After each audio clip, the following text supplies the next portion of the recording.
as of December 31st, having served 28 years in the Clay County Auditor's Office.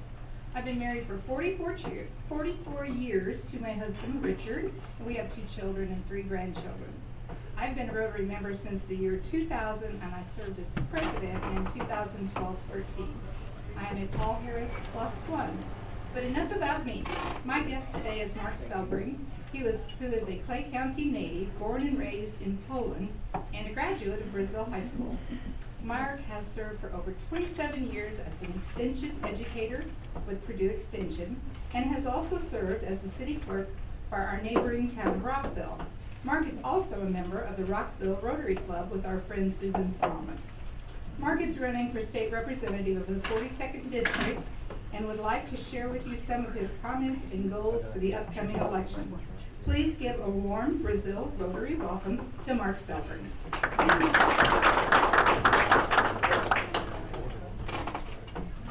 Thank you.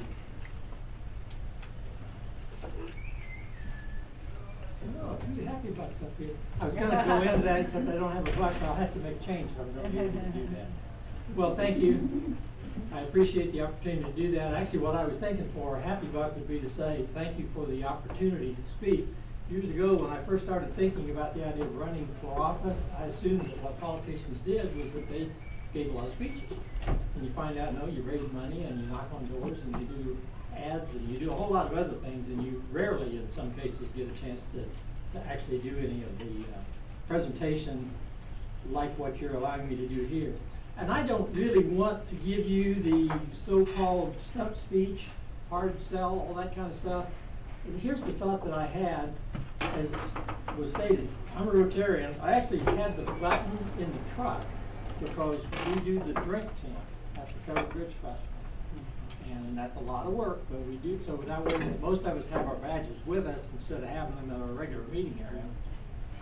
Because what I was going to do, and I probably could try and do that, is I've actually got a Rotary shirt on here as well, but I didn't realize I had the button in the truck, so I've got it covered on both sides here. I've got Rotary right there.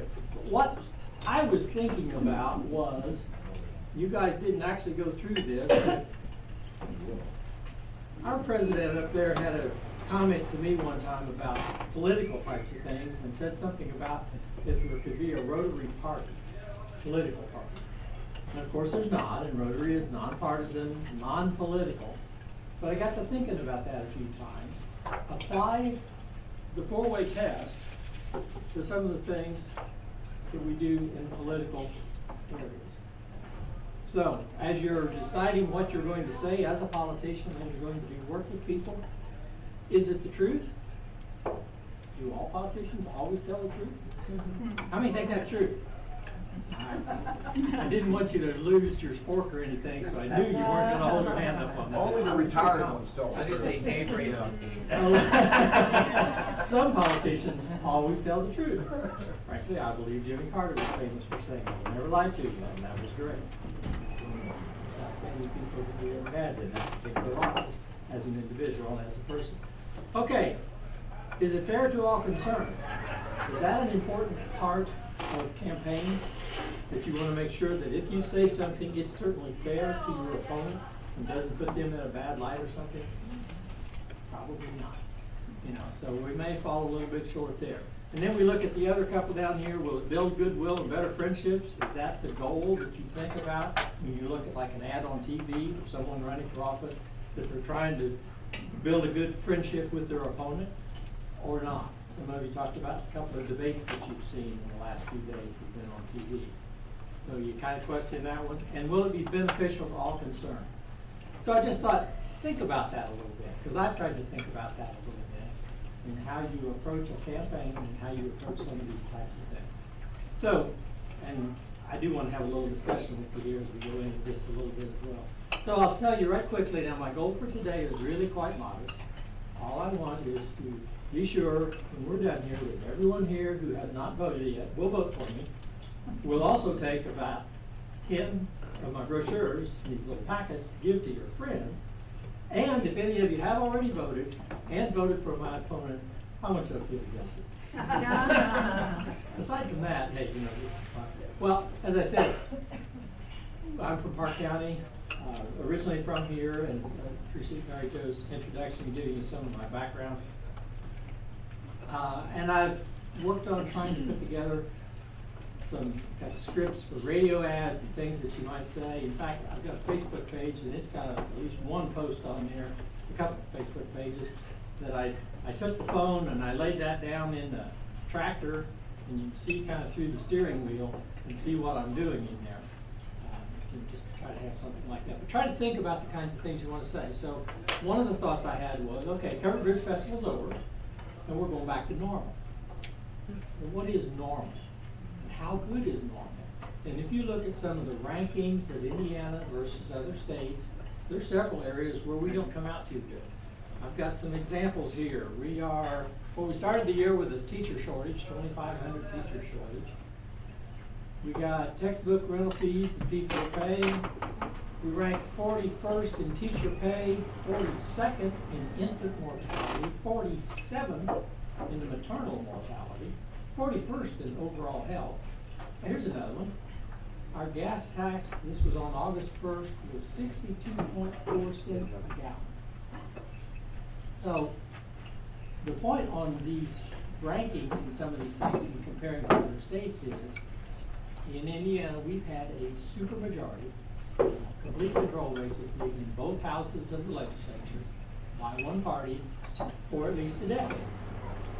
Is this what you want? I think that's a valid question. You know, is this what you voted for when those people were put in office?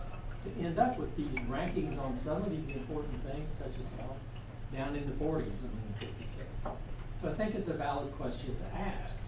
I believe we can do better than that. I'll give you another specific example. I want you to know I'm not just kind of making up things as we go along. One of those that I mentioned was the gas tax. All right. You know the legislature, many of you probably know the legislature met last summer. And what were they dealing with? Why was a special session called? You can tell me why that special session was called back in July. I know?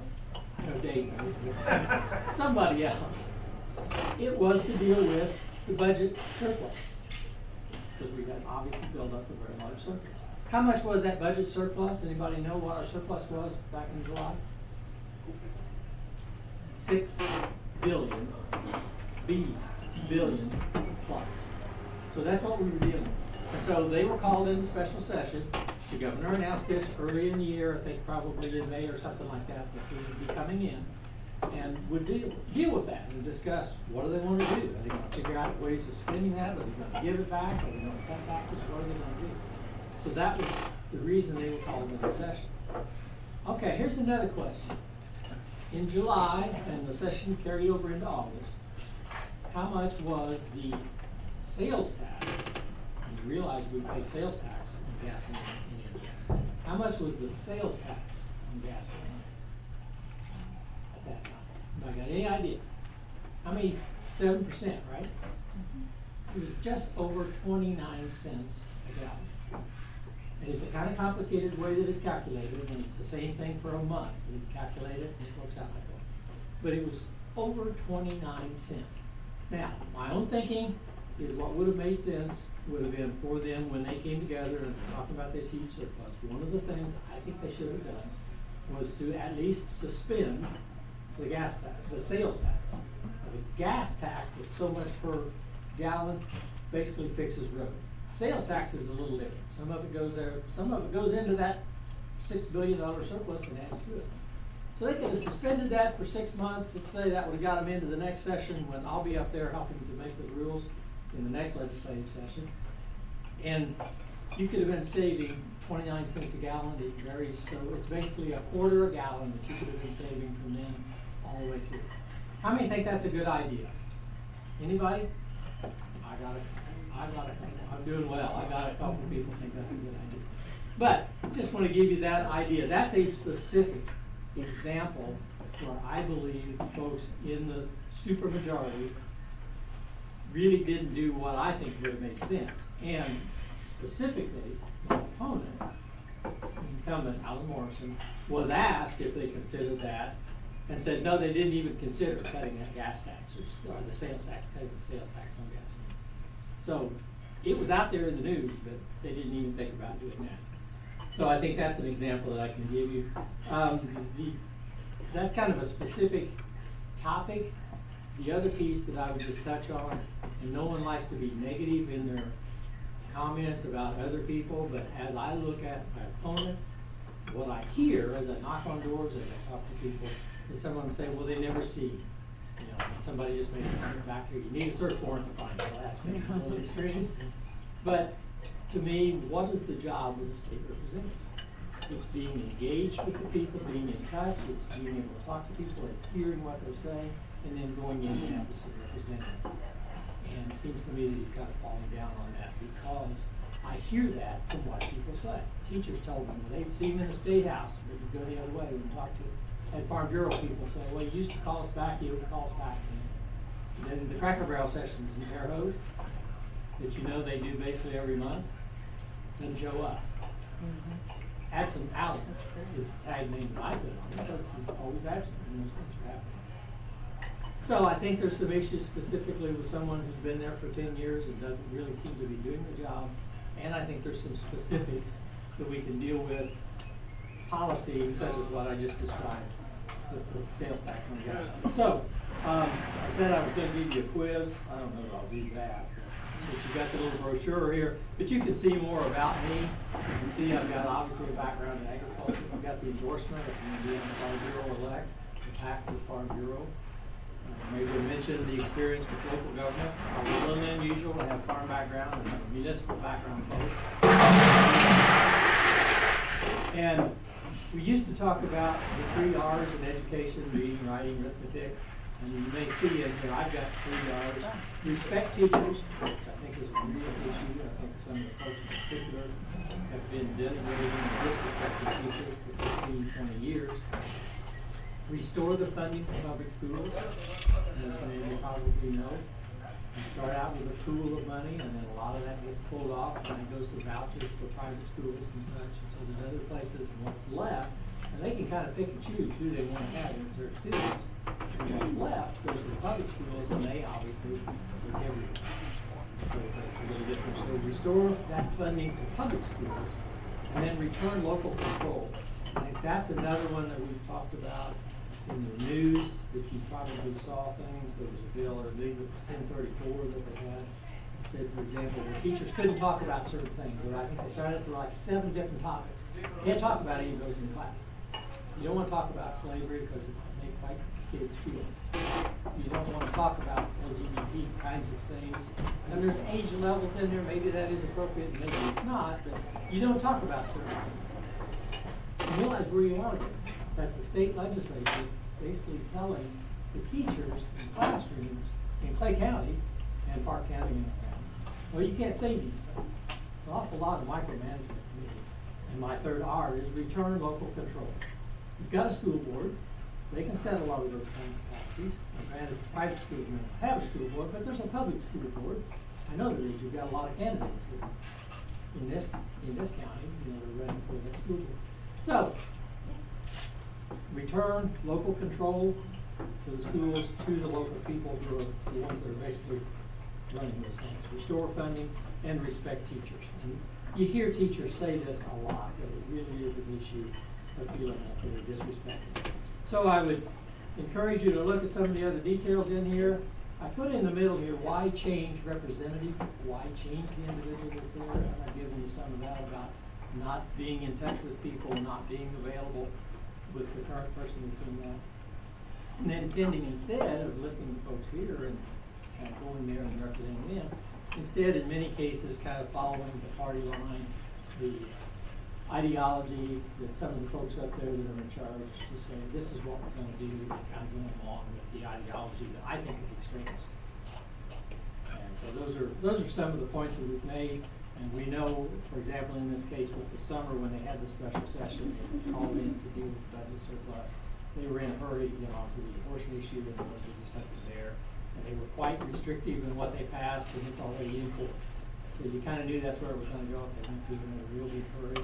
I'd love to see us do what Kansas did when they asked the people, instead of having just the folks that were there, make those decisions and put a lot of restrictions. So that's enough of those kinds of details. I'm actually quite interested in any questions that you may have.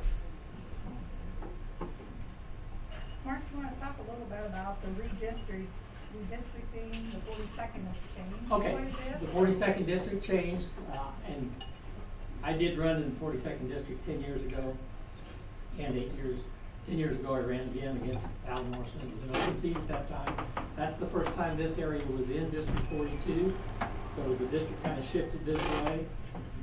At that time it was west of 59, not east of 59, so like Jackson Township, passed, and part of Van Buren went on in. That changes every 10 years after the census. And so that changed just a year ago. In October is actually when they finally passed it. And so the district now includes all of Clay County north of 300 north. That's basically a mile south of 42. And everything up this way is all in. All of Park County is in now. Part of it wasn't before. All of Vermilion. 2 townships out of Fountain County. And then in Vigo County, it basically starts in the northwest corner, the New Goshen area, come across the north side, and then wrap around down to about Tabor County. I was actually sure where the line is. It's Nevins Township, Fayette Township, and then part of Otter Creek and Lost Creek precincts that are in there. So that changes every 10 years, as we said, but it's not a dramatic change. The biggest thing there is that it shifted this way, and the area in Covington that was in it before was taken out of it. I'm not sure they're actually had in it. That's where my opponent's ex-wife was from. They were in Fluish up in Covington, and that was beneficial to them back then. I don't know if that would help that much now, but that's kind of, sorry, that was probably out of line. Yes? Did the districts change because of population? Yes. Every 10 years you do the census. This time the census was delayed because of COVID, and I actually worked 3 different sessions with the U.S. Census Bureau doing some of that, so I was in this area as well. But every 10 years, then you have to redraw it, and who knows the name of that long word that people often apply to how those things are drawn? Gerrymandering? Gerrymandering, yes, yes. Okay, and that simply means that the maps have to be approved by the legislature. So whoever happens to be in power at the time that's done really has the final say on how the maps are going to be drawn. And so, well, just think about it. I don't know how familiar you may be with the gerrymandering idea, but think about our area here. In effect, what you have is a fairly heavy Democratic population in Terre Haute, and the surrounding more rural areas tend to not be as Democratic and more Republican. And so what you do in a case like that is you basically take the most Democratic areas, pack them in together in Terre Haute, give them a representative, and then surround Terre Haute with about 4 districts that are more Republican. And so you get, 3 or 4 seats and they get 1. Well, you give them 1, but you get all the rest of them. And so you have a majority. And now in Indiana there are 71 Republicans in the House versus 29 Democrats. Now, okay, when you look at, say, a presidential or a governor's race, what kind of a split do we have between the 2 parties? How much will the Republicans have? It's obviously a Republican state overall, but how much of a percentage will they be getting?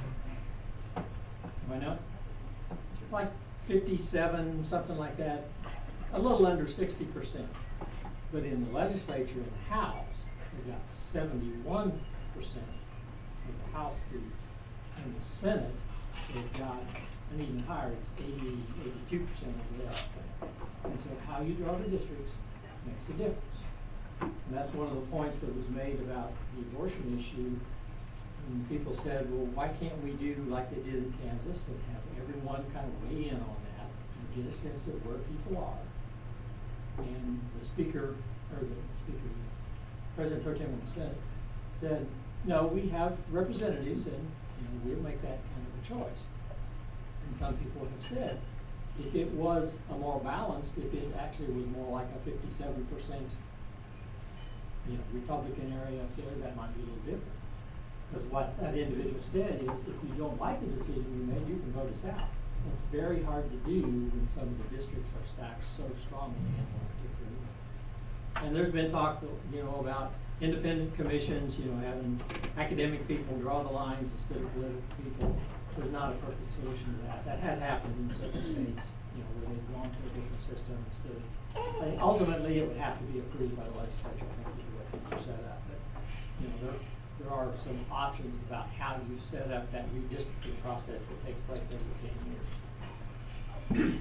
But that's how we got, but the changes are because of population, and that's kind of the process of how it was done. Other question? Yes? I'm kind of tying into that.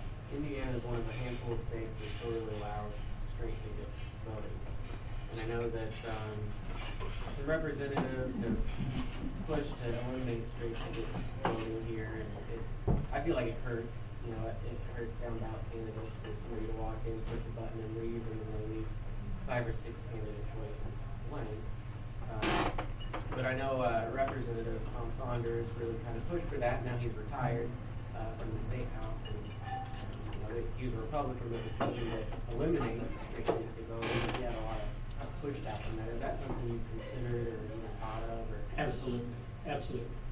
I think that's one of the most critical. I can give you my own experience with that. I was elected clerk treasurer of the town of Rockville in 2015. It was a town only. It was the only thing that was on the ballot. It was just a town. Okay, and I won it by 1 vote. But people were basically just going in and picking names and doing those kinds of things. And actually, that was the only opposition. The town council members were all unopposed, and so I was opposed.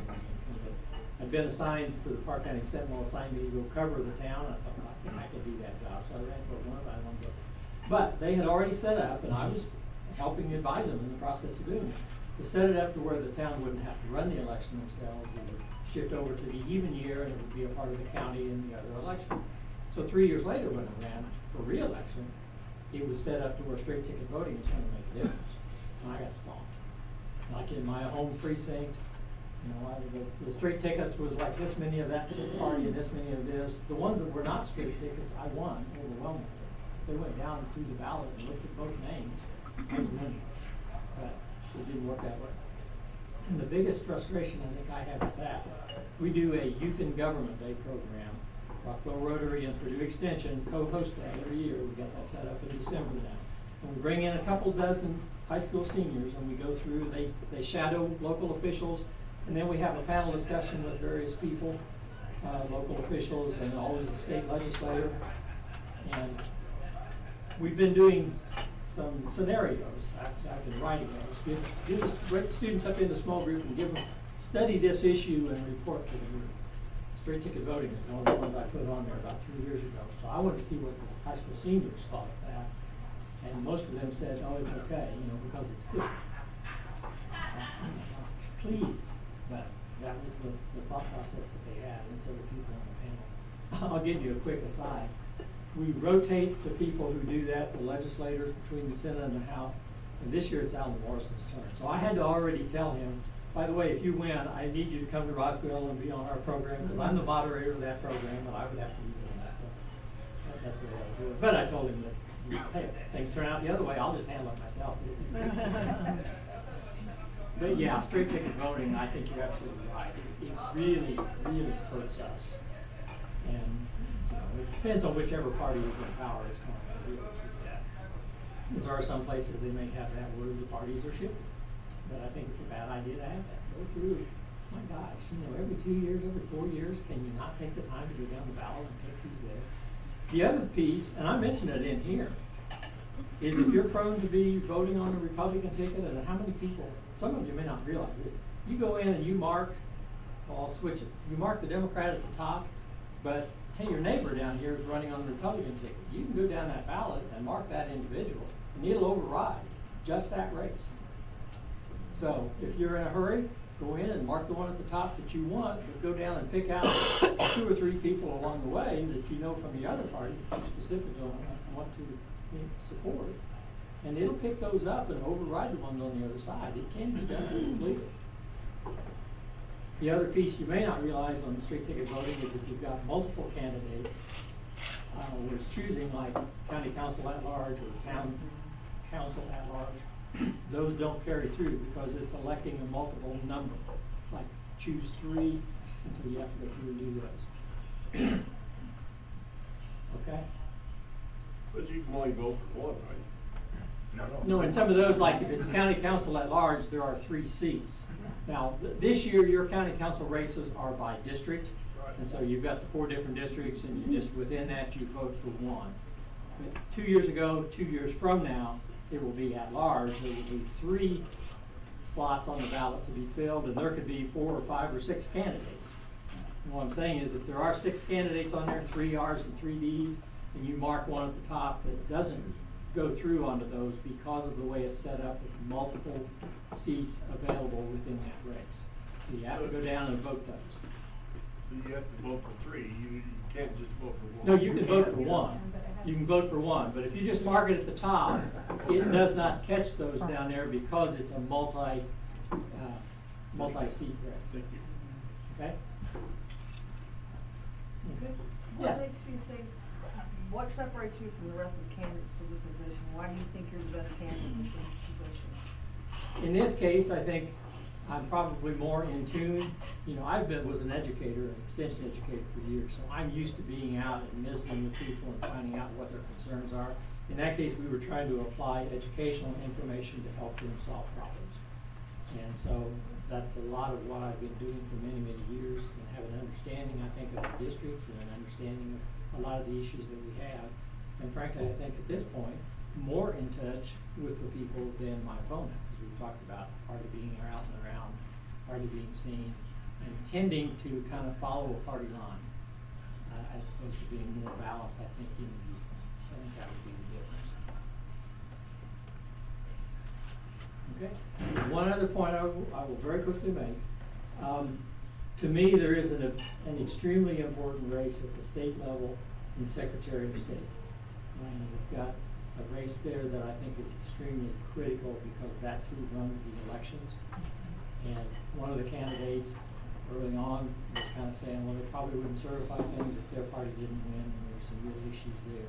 Destiny Wells is the Democrat that's running for that, and I would very much suggest that you vote for her, because I think that particular race is critical, that we'd be able to have free and fair elections as we go forward.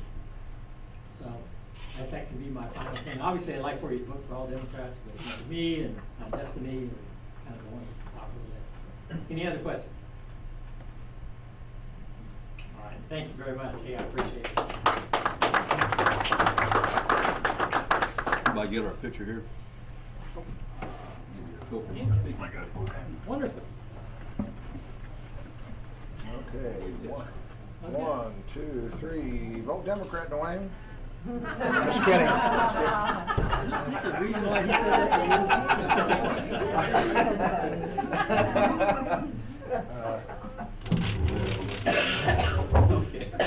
Just by the way. Don't forget today, we're donating to Polio's Plus, and it does count for your foundation as well as your Rotarian every year. So if you can, we'd ask you to donate, put your money in the envelope back there. Anything else for the good of the club? If not, let's repeat the 4-way test now. Is it the truth? Is it fair to all concerned? Will it build goodwill and better friendships? Will it be beneficial to all concerned?